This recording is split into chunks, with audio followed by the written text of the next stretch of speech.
Ta parole est une lampe à mes pieds, une lumière sur mon sentier.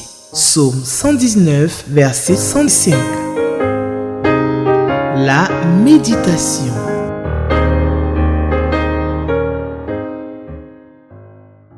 Téléspectateurs d'Espérance TV, je vous salue dans le merveilleux nom de Christ Jésus, notre Sauveur et notre Seigneur.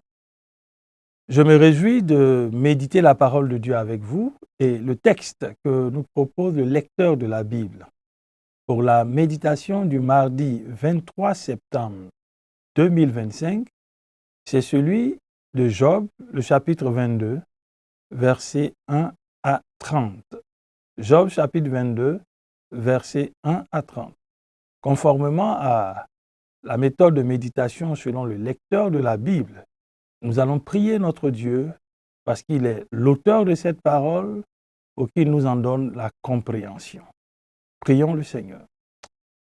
Nous te bénissons, grand Dieu de l'univers, toi qui règnes d'âge en âge.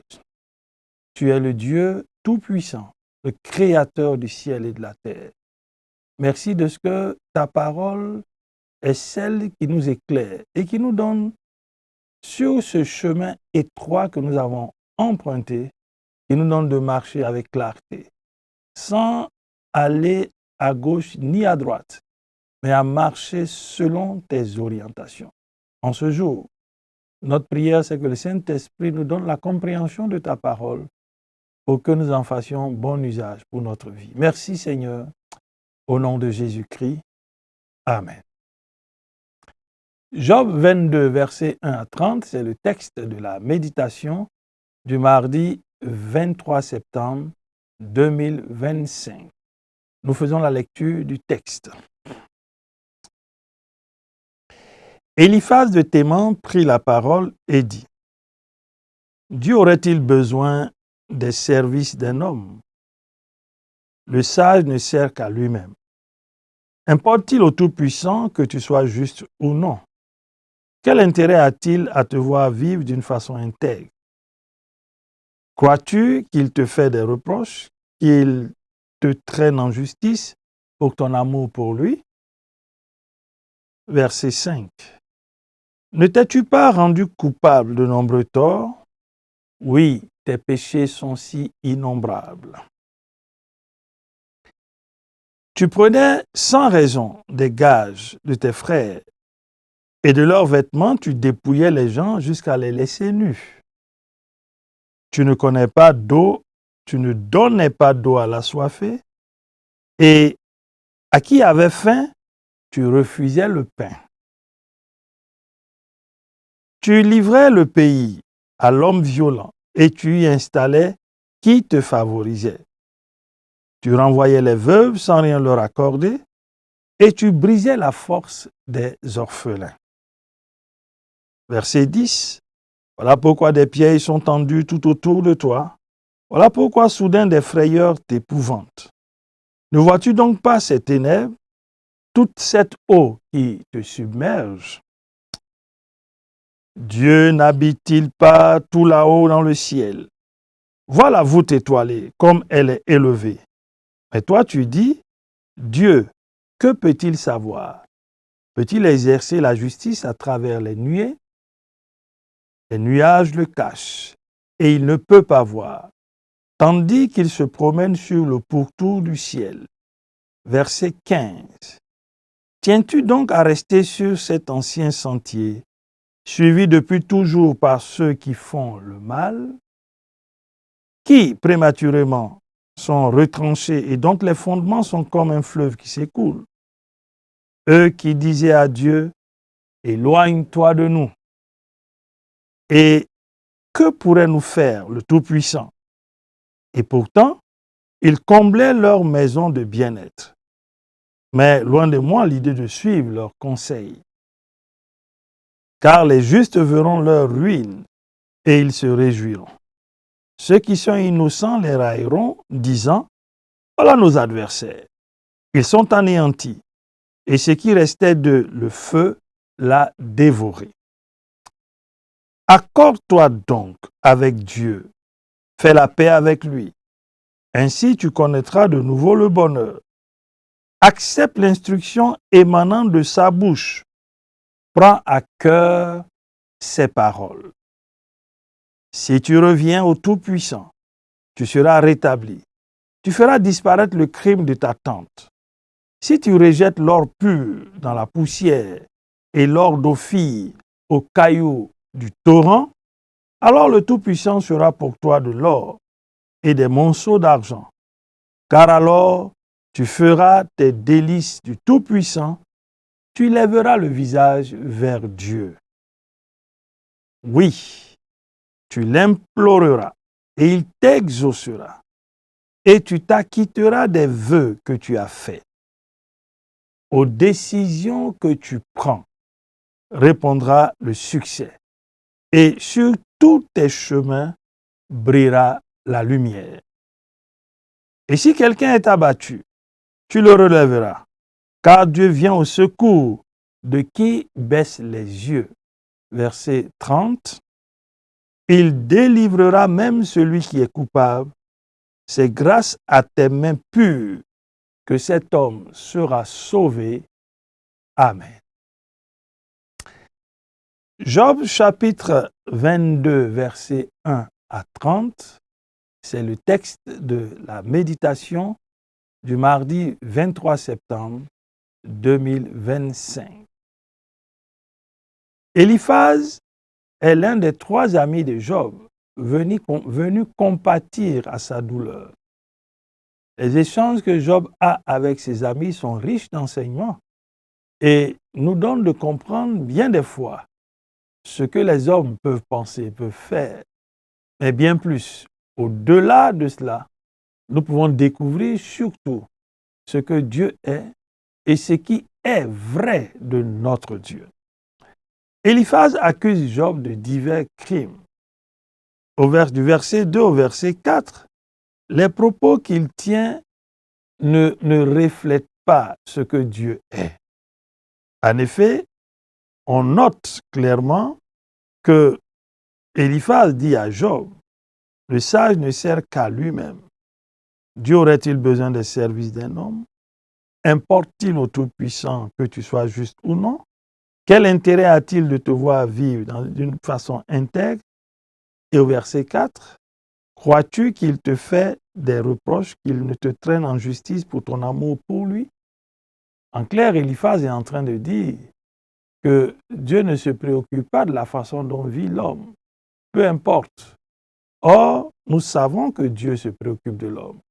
Le désir de Dieu, c'est que l'homme puisse marcher dans ce qui est droit, dans ce qui est pur.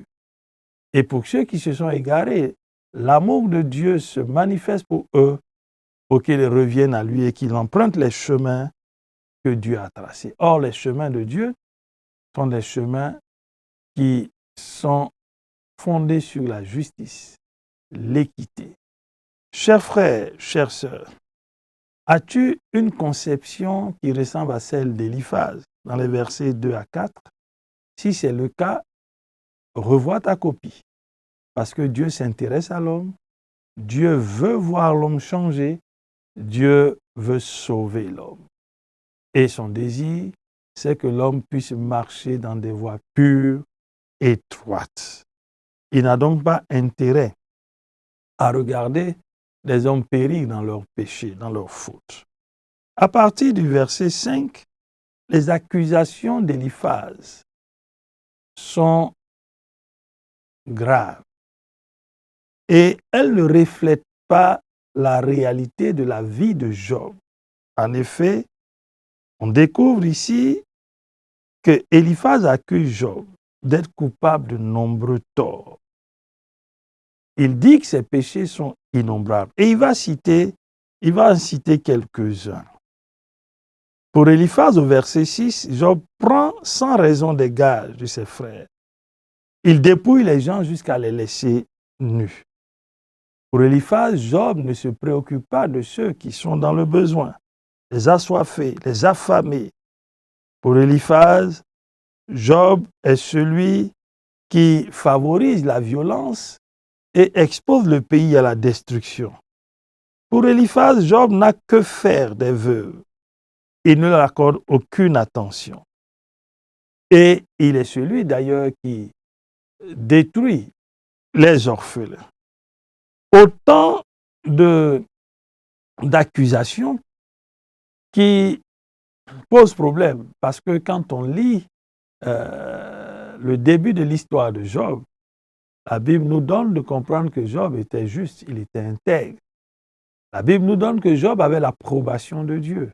La Bible nous dit que Job avait la crainte de Dieu. Au point où le témoignage de Job, Dieu pouvait le brandir parce qu'il savait le niveau de communion que Job avait avec lui. D'ailleurs, la Bible nous donne quelques exemples. Il avait l'habitude même de faire des sacrifices d'expiation pour ses enfants, de peur que leurs actes posés qui auraient pu irriter Dieu ne puissent produire des conséquences négatives. Chers frères, chères sœurs, ayons la bonne mesure quand nous venons apporter notre soutien à ceux qui passent par des moments difficiles. Ne lions pas forcément leur situation à un péché, si tant est que nous n'avons pas la certitude, la révélation de Dieu. N'accusons pas à tort. Cet exemple d'Éliphaz n'est pas un exemple à suivre. À partir du verset 10 de notre texte, Éliphaz donc donne de comprendre que Job subit les conséquences des actes qu'il a posés. Et c'est important de savoir que on peut traverser des épreuves, on peut traverser des moments difficiles sans que cela ne soit lié à quelque péché que ce soit. Dieu nous éprouve pour que, à travers l'épreuve, notre foi puisse grandir, notre foi puisse se solidifier, notre foi puisse être une foi inébranlable. C'est l'apôtre Pierre qui le dit. Forcément, l'épreuve conduit toujours à une avancée réelle dans notre marche avec Dieu. Chers frères, chères sœurs, es-tu dans une situation difficile?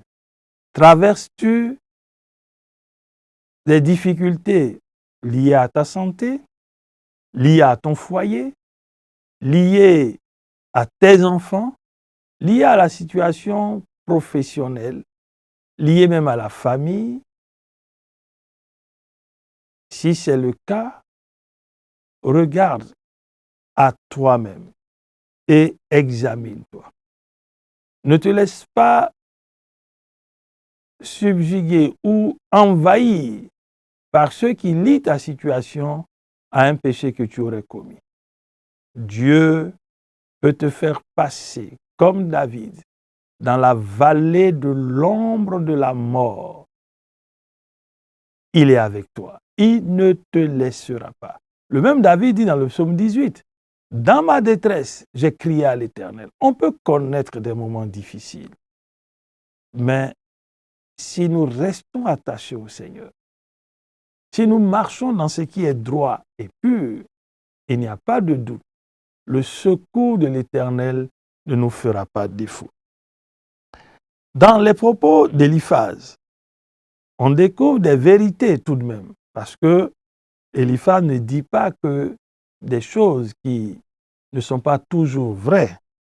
Dieu n'habite-t-il pas tout là-haut dans le ciel, à partir du verset 12, dit-il. Et ce qu'il dit est vrai, mais la suite nous montre que Éliphaz a une connaissance un peu limitée tout de même de Dieu. Il dit à Job, toi tu dis, Dieu peut tout savoir. Oui, Dieu sait tout. Il est omniscient, il est omnipotent, il est omniprésent. Il est dans le ciel, il fait du ciel son trône et de la terre son marchepied. Il sait tout, il voit tout. La Bible dit même qu'il sonde les cœurs et les reins. Dieu te voit, cher frère. Dieu te voit, chers téléspectateurs. Dieu sait tout de toi. Dieu connaît même tes pensées. Oui, au moment où tu es en train de méditer ou de prendre part à cette méditation, de suivre cette émission, Dieu sait tes pensées. Dieu connaît tout de toi. Rien n'est caché à ses yeux. C'est pour cela qu'il est capable de juger avec droiture et avec justice. Les hommes sont limités dans leur connaissance. Ils sont limités dans leur savoir. Mais Dieu sait tout. Bien qu'il soit au ciel, il sait tout. La Bible dit d'ailleurs que de son regard, il balaie le règne des humains. Chers frères, chers téléspectateurs, notre Dieu est digne de confiance. Eliphaz continue dans ses propos et il rappelle à partir du verset 15 jusqu'au verset 20 que la justice de Dieu est une justice qui s'applique aux hommes.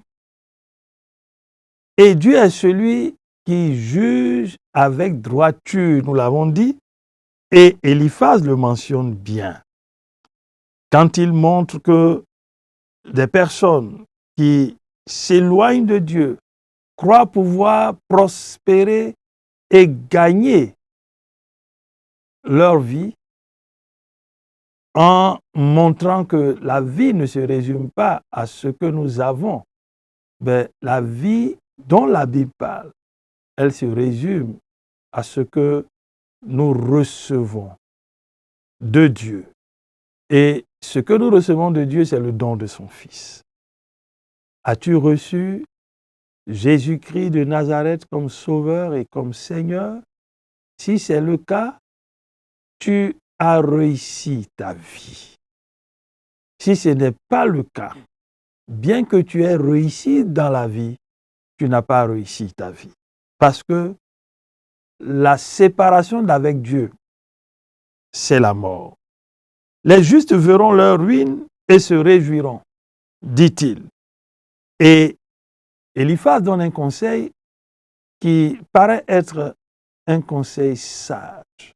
Au verset 21, « Accorde-toi donc avec Dieu, fais la paix avec lui, et tu connaîtras de nouveau le bonheur. Accepte l'instruction qui émane de sa bouche, prends à cœur ses paroles. » Ces propos d'Eliphaz trouvent leur sens dans le fait que Dieu, effectivement, il veut que nous soyons en accord avec lui, que nous marchions selon ses pensées, ses principes, ses paroles, pour que nous puissions être les plus grands bénéficiaires des promesses liées à l'obéissance à sa parole. Chers frères, chers téléspectateurs, chères sœurs, tu as des attentes et c'est légitime. Mais est-ce que tu t'accordes avec Dieu? Est-ce que tu acceptes l'instruction qui émane de sa bouche? Est-ce que tu vis en accord avec sa parole? Fais-le et tu verras des changements profonds. Tu verras la joie qui t'animera. Et surtout, tu seras conduit dans ce monde pervers, dans des voies qui ne te détourneront pas de la vérité. Si tu reviens au Tout-Puissant, tu seras rétabli. Oui, il est important de revenir à Dieu. C'est vrai qu'Eliphaz lie la situation de Job à des péchés, à des crimes, mais ce n'était pas le cas. Mais à travers ces paroles que nous venons de lire au verset 21, 22, 23, si tu marches selon les directives de Dieu, il n'y a pas de doute. Dieu te conduira sur la voie de l'éternité. Oui, ce Dieu puissant est celui qui exauce, verset 27. Et Eliphaz dit des propos qui sont presque connus de tous les chrétiens. Dans la version que j'ai lue, le verset 28, il est dit « Aux décisions que tu prendras, répondra le succès. Et sur tous tes chemins brillera la lumière. » À la version Louis II, il est dit « À tes résolutions répondra le succès. Et sur tes sentiers brillera la lumière. » Chers frères, chères sœurs, chers téléspectateurs, quand nous lisons la Bible, nous découvrons que ceux qui ont été résolus et ceux qui ont pris des décisions qui allaient dans le sens de l'obéissance à Dieu, ceux-là n'ont jamais péri. Daniel a résolu de ne pas se souiller. Et Dieu s'est glorifié dans son corps, dans sa vie. Daniel a résolu de ne pas adorer un autre Dieu que le Dieu d'Israël. Il a été combattu. Il a été jeté dans la fosse au lion. Dieu l'a secouru. Ses compagnons ont eux aussi résolu de ne pas se prosterner devant une idole. Ils ont été jetés dans la fournaise. Là encore, ils ont été secourus par Dieu. Oui, bien-aimé, à tes résolutions répondra le succès. Et le deuxième pan de ce verset que nous occultons souvent, il est bien dit, sur tes sentiers brillera la lumière. La lumière est claire. La lumière nous évite de sortir du chemin. La lumière nous apporte une lisibilité telle que nous pouvons voir les dangers au-devant de nous. Et nous savons où nous posons nos pieds. Oui, chers frères, oui, chères sœurs, si tu es résolu à obéir à Dieu sur tes sentiers, sur les voies que Dieu te donne d'emprunter, que ce soit dans ton foyer, dans ta maison, dans ta famille, dans ton travail, dans tes activités, dans ta relation avec autrui, Dieu promet que sa lumière t'éclairera. Il n'y a rien de meilleur que d'être éclairé par la lumière de Dieu dans ce monde difficile et en ces temps de la fin. Oui, Dieu est capable de relever, Dieu est capable de délivrer. Et ce qu'il veut pour toi, c'est que tu sois libre. Retiens et retenons ce verset 28 du chapitre 22 du livre de Job. Dans la version Louis II, à tes résolutions répondra le succès. Sois résolu à suivre les voies du Seigneur. Le succès sera ton partage. Et sur tes sentiers brillera la lumière. Qu'allons-nous retenir pour notre prière? Nous allons bénir Dieu de ce qu'il s'intéresse à l'homme. Et son désir, c'est de voir l'homme marcher dans des voies droites et pures. Si ce n'est pas ton cas, saisis cette occasion, demande-lui pardon et reçois le don de son Fils gratuitement. Tu seras sauvé et tu expérimenteras aussi la lumière sur tes sentiers. Prions le Seigneur. Nous bénissons ton nom, toi qui nous aimes et qui prends soin de nous. Merci pour cette parole. Seigneur, donne-nous de ne pas perdre de vue que les épreuves font partie de notre marche avec toi. Donne-nous de tenir bon et de savoir que dans l'épreuve, tu es présent. Merci de fortifier notre foi. Donne-nous de recevoir ce don, Jésus-Christ de Nazareth, pour que nos vies changent, transformées à ta gloire. Oui, tu dis qu'à nos résolutions répondra le succès. Donne-nous d'être résolus, déterminés à obéir à ta parole. Et toi, tu promets ton appui sans faille.